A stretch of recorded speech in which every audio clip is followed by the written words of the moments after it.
jaietan gainera aurten guretzat zerbait beretsia izango da, aurten izango direlako 25 urte, 25. urte aurrena zizpa sortu zuenetik. Eta, orain ikusten zuen moduan, bagabiz jaien hasiera honekin prestatzen ez da. Askok pentsatzen dute jaiak hasten direla prestatzen txosnak heltzen diren momentuan, ez da? Txosnak heldu zaizkigu aste honetan, baina horrek ez du esan nahi urte osoan zehar ez garenik egon egiten ez ber. Aurten gaina bereziki egon gara urtean zehar hilabetero gauzak egiten urte aurrena dela eta orain hasi gara jaien inguruan prestaketak egiten.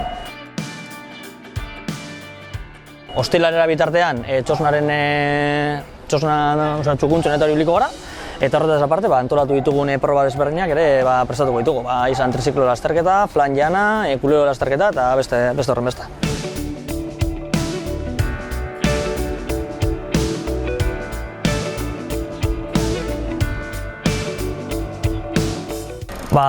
Uste dugu jendea gogo askorekin dagoela, nabaritu dugu pandemia bukatu denetik jendea kriston gogoekin dagoela, bai jairako eta bai beste gauza askotarako, eta Galdakako jaiak ere modu horretan joango direla uste dugu. Eta lan asko egingo dugula badakigu, baina horrek ez du kentzen jaia ere botako dugunik.